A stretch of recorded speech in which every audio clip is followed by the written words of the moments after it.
आप कैमरे पर नहीं होते हैं तब भी आपके बयान विवाद बनाते हैं, और अक्सर जब कैमरे पर आते हैं तब भी आपके बयानों से कई विवाद होते हैं। लेकिन आपके बयानों से विवाद की बात करूं उसके पहले कचहरी में एक और बयान मैं सुनवाना चाहूंगा।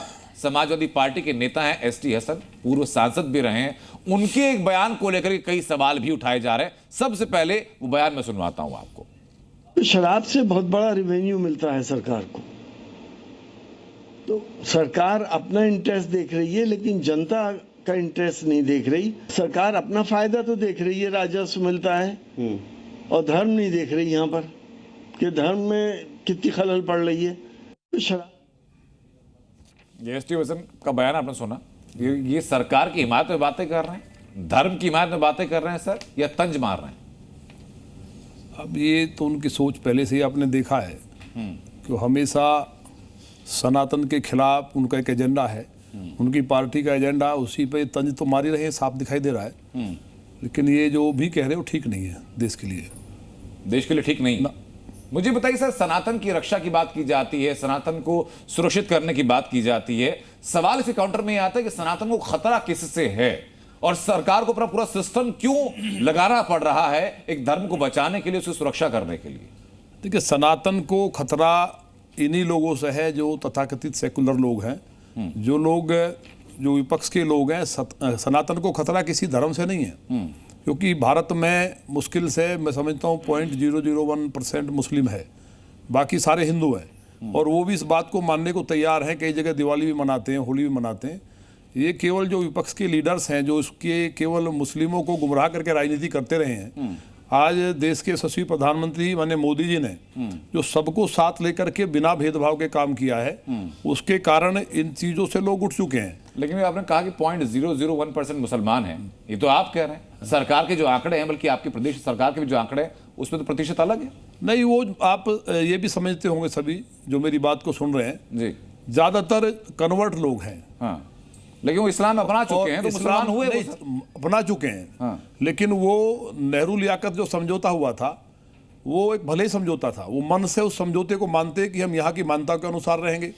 हम भगवान श्री राम को अपना, अगर भगवान नहीं मानेंगे, अल्लाह नहीं मानते, तो हम ये जरूर मानते कि वो हमारे पूर्वज हैं। ये यहाँ का मुसलमान उसकी जड़ों में है, उनको मानते भी हैं। महाराणा प्रताप जी की मूर्ति आज भी जो हमारे यहाँ 60-84 है, वहाँ मुस्लिम समाज के लोग लगाते हैं। ये बात कहकर सर, आप उत्तर प्रदेश की चूंकि विधानसभा में बैठते हैं, यहाँ के लगभग 18% की जो आबादी है, जो मुसलमान आबादी है, क्या उसकी आस्था को आप ठेस नहीं पहुंचा रहे? आस्था कहाँ में? तो आप ये कह रहे हैं कि भाई वो मुसलमान है ही नहीं, वो मजबूरी मुसलमान। इतिहास में चाहे जो हुआ हो, आज की तारीख में वो 18% आबादी इस्लाम धर्म का पालन कर रही है। तो एक विधायक होने के नाते आप उनकी आस्था पर सवाल क्यों उठाते हैं? मैंने कब कहा वो पालन ना करें? हाँ। मैंने जो सच्चाई है, जो इतिहास है वो बताया। वो लोगों ने कितनी बर्बरता हुई, बलात्कार हुए, बेटियों को जौहर करना पड़ा। मैं कह रहा हूं ना कि महाराणा प्रताप जी को आज भी मानते हैं। और जितना गुर्जर मुस्लिम है वो लगभग 1.5 करोड़ है मेरी अपनी जाति का। वो सम्राट मीर भोज को मानता है, माल्यार्पण करता, हर बार मनाता है। तो उनको ये पता है हमारे पूर्वज, हम पूर्व में हिंदू थे जी, तो आज भी उनकी जड़ों से जुड़ा हुआ है। इस बार भी विवाद यही कि कांवड़ यात्रा की सुरक्षा को खतरा है। किससे खतरा है? नहीं, खतरा मैंने बताया ना कि कुछ ही जो लोग हैं जो कहीं ना कहीं जिनको फंडिंग आती है, और उनके नीचे जो कुछ एलिमेंट्स हैं, जो गुंडा तत्व हैं या अपराधी हैं, जो कहीं ना कहीं माहौल बिगाड़ने के लिए काम करना चाहते हैं, जिनको केवल वोट बैंक ही हिंदू मुस्लिम के आधार पे है, वो लोग हैं। जिस तरह से अभी पंडित ढाबा लिख करके मुस्लिम थे सारे, कावड़ पे थूक दिया, तो इस तरह के तत्व हैं। पूरा मुस्लिम समाज आज इस बात को मान चुका है कि हमारे पूर्वज हिंदू हैं।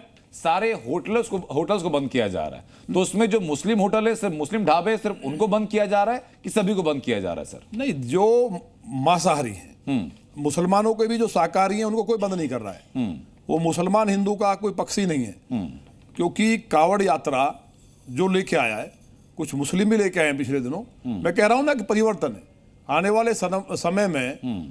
ये सभी लोग, जैसे मेरे यहाँ 12 गांव हैं, वो किसी कारण से मुस्लिम बने थे, वो कन्वर्ट होकर के वापसी आ गए। ठीक है सर। जी न्यूज़।